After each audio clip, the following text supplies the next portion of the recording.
जी, जो हमारे prime minister हैं, वो स्टूडेंट्स के लिए परीक्षा पर चर्चा लाते हैं, जिसमें वो एग्ज़ाम फियर को ओवरकम करने के लिए बताते हैं। पर जब हमारे देश में एग्ज़ाम्स ही सही से कंडक्ट ना हो पाए, तो क्या फ़ायदा आपके इस परीक्षा पर चर्चा करने का? लोग बोलते हैं कि भारत के बच्चे पढ़ाई करने देश के बाहर क्यों चले जाते हैं। अरे, जब देश के बच्चों के साथ सही नहीं हो रहा हो, एडुकेशन को बिजनेस या फिर मजाक बना रख दिया हो, तो हमारे देश के बच्चे बाहर क्यों ना जाए, अच्छी अपॉर्चुनिटीज़ क्यों ना देखें। इस देश के लोगों ने दुनिया को क्या कुछ नहीं दिया है। दुनिया की सबसे पहली स्किन सर्जरी हमारे ही देश में हुई थी, फिर भी लोगों को नहीं पता और इसका क्रेडिट कोई और ले गए हैं। भारत ने दुनिया को ज़ीरो दिया है, जिसके बिना आज शायद चांद पर जाना मुश्किल होता या फिर असंभव ही होता। फिर भी हमारे देश के बच्चों को पढ़ने के लिए देश के बाहर जाना पड़ता है। हम सबके फेवरेट एपीजे अब्दुल कलाम, उन्होंने हमारे एजुकेशन सिस्टम के लिए अलग ही विजन देखा था। उनके हिसाब से हमें थ्योरी से ज़्यादा प्रैक्टिकल चीज़ों पर फोकस करना चाहिए।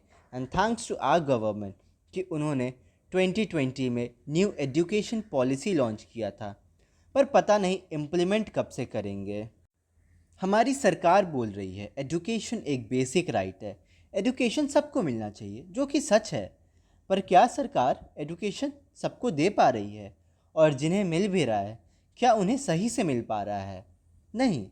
हमारे कंट्री में एजुकेशन मतलब एक मजाक।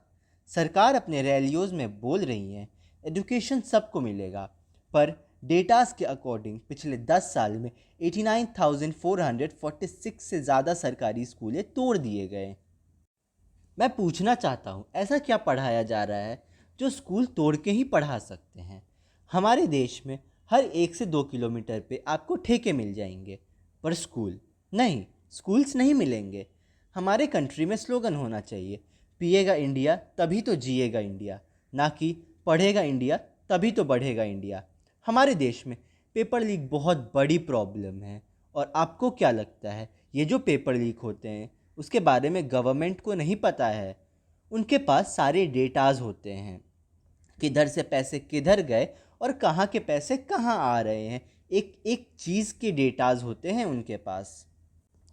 तो सरकार को तो सब पता है कि कहाँ के पैसे कहाँ जा रहे हैं, कहाँ से पैसे कहाँ आ रहे हैं और कितने पैसे उनके पास आ रहे हैं।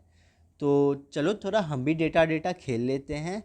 तो पिछले 7 सालों में 15 राज्यों में 70 से ज़्यादा पेपर लीक्स हुए हैं। भाई, 70 से ज़्यादा पेपर लीक्स हुए हैं और इसमें 1.7 करोड़ एस्पिरेंट्स अफेक्ट हुए हैं, जो कि बहुत बड़ी नंबर है। 2014 से मेजर पेपर लीक्स के केसेस बता देता हूँ। 2014 combined pre medical test paper leak. 2015 all India pre medical test paper leak. 2016 review officer और assistant review officer paper leak. Provisional civil service exam paper leak. National eligibility cum entrance test paper leak. 2017 board exam paper leak. यहाँ board exam तक के paper leaks हो जा रहे हैं। Maharashtra higher secondary certificate exam paper leak. SSC paper leak. 2018 class 10th and 12th paper leak. Gujarat police constable recruitment paper leak. 2019 railway recruitment board leak. 10th board paper leak. 2020 PU exam in Karnataka. 2020 में एक और board paper leak होता है। 2021 Uttar Pradesh eligibility test NEET, the Gujarat subordinate service selection board paper leak. 2020 Lekhpal recruitment exam paper leak. Forest guard exam paper leak. Bihar police service commission paper leak. Uttarakhand subordinate service selection commission. The Arunachal Pradesh service commission, diploma in elementary education, Odisha staff service commission, junior engineering civil main written exam. 2023 Hindi paper of Telangana secondary school certificate, assistant engineering exam, higher school leaving certificate exam, Rajasthan eligibility for elementary teachers. 2024 Bihar Police Service Commission National Eligibility Cum Entrance Test. Transparency transparent, ये थोड़ी transparent होता है। Transparent होता है, आप खुद से आके बताइए। हमारी रूह क्या उठती है जब उस बच्चे का वीडियो देखते हैं। पूरे देश भर के विद्यार्थियों के साथ छलावा किया है। छात्रों ने पेपर भरा था। नरेंद्र मोदी जी चुप्पी छोड़ो। 2025 board exam paper leak, SSC paper leak, OTET paper leak. इसमें दिखा रहा है आर के डिजिटल सेंटर नंबर 2 और गेट नंबर 2, और ये मैंने अभी एसएससी की साइट से डाउनलोड किया है। इसमें सेंटर दिखा रहा है Pawan Ganga. On the spot centre change किया है इन लोगों ने, ऑन द स्पॉट। अब मैं वहाँ जा भी नहीं सकती हूँ, इतनी दूर यहाँ से वहाँ तक पहुँचना मेरे लिए इम्पॉसिबल है। बच्चों के लिए रो रहा हूँ, तुम्हारे बच्चों के लिए रो रहा हूँ, तुम्हारे बच्चों के लिए रो रहा हूँ, तुम्हारे लोगों के साथ इतना न्याय हो रहा है, लेकिन कोई देख नहीं रहा है। आप देख लीजिए, अंदर नहीं जाने। उधर बच्चों को खदेड़ कर दौड़ा के भगाया जा रहा है। पुलिस जो है बल प्रयोग भी कर रही है। पुलिस पकड़ के डिटेन कर रही है।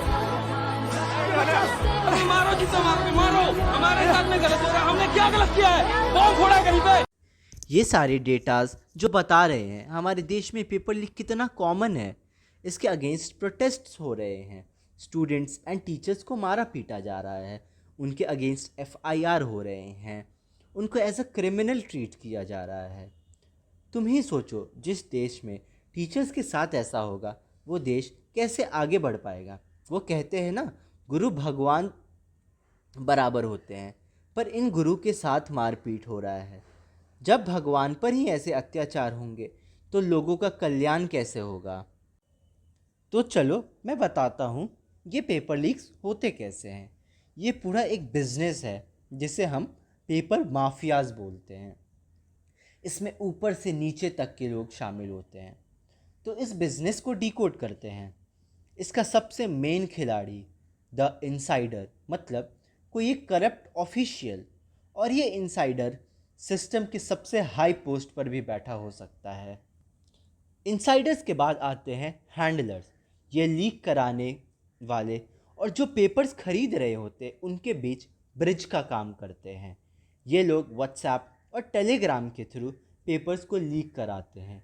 यही हैंडलर कैंडिडेट्स के लिए एक प्लेस ऑर्गेनाइज करते हैं जहां कैंडिडेट्स को एग्ज़ाम की एक रात पहले बुलाकर आंसर्स रटवाए जाते हैं। और ऐसे चलता है पूरा पेपर लीक का इंडस्ट्री। तो क्या हम इसे रोक नहीं सकते? बिल्कुल रोक सकते हैं। तो चलिए अब कंक्लूजन पर आते हैं।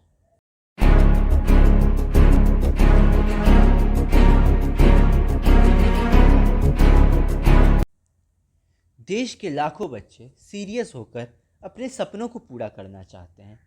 कुछ अपने घर से दूर जाकर पढ़ाई करते हैं, अपने घर वालों को त्याग देते हैं, अपने फ्रेंड्स, फैमिली, रिश्तेदार सब छोड़कर बस उस एग्ज़ाम के लिए लग जाते हैं इस राह में कि अपने घर वालों को गरीबी के कीचड़ से बाहर निकाल सके, अपने माँ बाप को एक अच्छा भविष्य दे सके, अपने माँ बाप के सपने पूरे कर सके।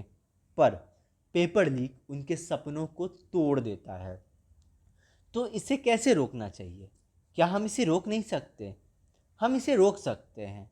बहुत पॉइंट्स है इसे रोकने के, तो चलिए कुछ डिस्कस कर लेते हैं। जैसे कि एग्ज़ाम पर्सनल के बैकग्राउंड को चेक करना चाहिए। दूसरा, एग्ज़ाम से पहले पेपर की लिमिटेड एक्सेस कर देने चाहिए, और जो भी लोग पेपर प्रिंटिंग में इन्वॉल्व है उन सभी के कैमरास पर सील लगा देना। Third, temper evident packaging. चौथा, प्रॉपर जीपीएस ट्रैकिंग होना चाहिए पेपर पे।